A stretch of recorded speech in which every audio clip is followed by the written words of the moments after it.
টাকা। সামাজিক নিরাপত্তা কর্মসূচির মাধ্যমে সরকার একটি বৈষম্যহীন, মানবিক ও কল্যাণ ভিত্তিক রাষ্ট্র গড়ে তুলতে চায় উল্লেখ করে আমির খসরু মাহমুদ চৌধুরী বলেন, আগামী অর্থবছরের জন্য সামাজিক নিরাপত্তা খাতে 1,44,338 কোটি টাকা বরাদ্দ রাখা হয়েছে। আরো শুনুন প্রতিবেদনে। সামাজিক নিরাপত্তা কর্মসূচির মাধ্যমে আমরা একটি বৈষম্যহীন, মানবিক, কল্যাণ ভিত্তিক রাষ্ট্র গড়ে তুলতে চাই। দারিদ্র্য হ্রাস, বৈষম্য কমানো এবং অন্তর্ভুক্তিমূলক উন্নয়ন নিশ্চিত করতে সামাজিক নিরাপত্তা কর্মসূচির পরিধি আরও বাড়াচ্ছে সরকার। বৃহস্পতিবার জাতীয় সংসদে বাজেট বক্তৃতায় আগামী 2026-27 অর্থ বছরের বাজেটে সামাজিক নিরাপত্তা খাতে বরাদ্দ বাড়িয়ে 1,44,338 কোটি টাকা করার প্রস্তাব দেন অর্থমন্ত্রী আমির খসরু মাহমুদ চৌধুরী।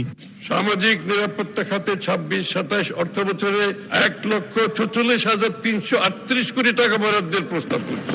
মানে স্পিকার, সামাজিক নিরাপত্তা খাতে এত বড় বরাদ্দ বাংলাদেশে হয়েছে কিনা আমার জানা নেই। বাজেটে সবচেয়ে বেশি গুরুত্ব পেয়েছে সরকারের সিগনেচার কর্মসূচি ফ্যামিলি কার্ড। এই কর্মসূচির আওতায় পরিবারের প্রধান নারী সদস্য মাসে 2,500 টাকা করে ভাতা পাবেন। সামাজিক সুরক্ষা ও নারীর অর্থনৈতিক ক্ষমতায়ন নিশ্চিত করতে আমাদের সরকারের সিগনেচার প্রোগ্রাম ফ্যামিলি কার্ড কর্মসূচি, যার কার্যক্রম সরকার গঠনের 1 মাসেরও কম সময়ের মধ্যে মাননীয় প্রধানমন্ত্রী উদ্বোধন করেছেন। ইতিমধ্যে পাইলট কার্যক্রম শুরু হয়েছে। আগামী অর্থ বছরে 41 লক্ষ নারীকে ফ্যামিলি কার্ড প্রদান করা এবং এর বিপরীতে 14,500 কোটি টাকা বরাদ্দ প্রস্তাব করছি। বয়স্ক ভাতা, বিধবা ও স্বামী নিগৃহীতা নারীদের জন্য ভাতা অব্যাহত থাকবে। 65 বছর বা তার বেশি বয়সী প্রবীণ নাগরিকরা ট্রেনে বিনামূল্যে ভ্রমণের সুবিধা পাবেন। প্রতিবন্ধী ব্যক্তিদের জন্য বাড়ানো হচ্ছে সহায়তার পরিমাণ। প্রতিবন্ধী ভাতাভোগীর সংখ্যা বৃদ্ধি করে 38 লাখ করা হবে। প্রতিবন্ধী ভাতাভোগীর সংখ্যা 48 লক্ষে বাড়ানো হবে এবং মাসিক ভাতা 1,000 টাকা করা হবে। প্রতিবন্ধী শিক্ষার্থী ভাতার সংখ্যা 1 লক্ষে উন্নীত হবে। স্তরভেদে মাসিক ভাতা 1,000 থেকে 1,400 টাকা করা যাবে।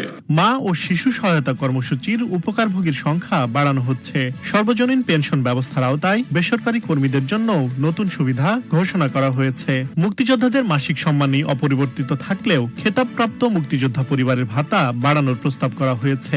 একই সঙ্গে জুলাই গণ অভ্যুত্থানে শহীদ ও আহতদের জন্য চলমান মাসিক ভাতাও অব্যাহত থাকবে। খেতাবপ্রাপ্ত মুক্তিযোদ্ধাদের পরিবারের ভাতা 5,000 টাকা করে বৃদ্ধি করে যথাক্রমে বীর শ্রেষ্ঠ 40,000, বীর উত্তম 30,000, বীর বিক্রম 25,000, বীর প্রতীক 25,000 টাকা করা হবে। জুলাই গণ অভ্যুত্থানের শহীদ পরিবারদের মাসিক 20,000 টাকা এবং ABC ক্যাটাগরিতে আহতদের যথাক্রমে 20, 15 ও 10,000 টাকা মাসিক ভাতা অব্যাহত থাকে। বিশেষজ্ঞরা বলছেন, সামাজিক নিরাপত্তা কর্মসূচির সম্প্রসারণ ইতিবাচক উদ্যোগ। তবে প্রকৃত সুবিধাভোগী নির্বাচন এবং অর্থের সুষ্ঠু ব্যবহার নিশ্চিত করাই হবে সবচেয়ে বড় চ্যালেঞ্জ।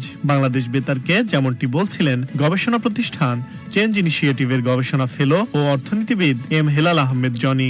সামাজিক নিরাপত্তা খাতের পরিধি বাড়ানোর সরকারের উদ্যোগকে আমরা ইতিবাচক হিসেবে দেখতে চাই। বিশেষ করে দরিদ্র ঝুঁকিপূর্ণ জনগোষ্ঠীর জন্য নতুন কর্মসূচি চালু করা, এটি অবশ্যই ইতিবাচক দিক। তবে শুধু বরাদ্দ বাড়ালেই হবে না, প্রকৃত উপকারভোগীদেরকে সঠিকভাবে শনাক্ত করা এবং ভাতার অর্থ তাদের হাতে যাতে পৌঁছানো নিশ্চিত করা যায়, সেটি বিষয়টা আমাকে দেখতে হবে।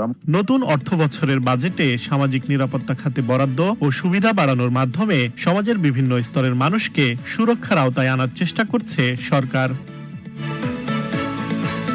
আসাদুজ্জামান নূর, বাংলাদেশ বেতার।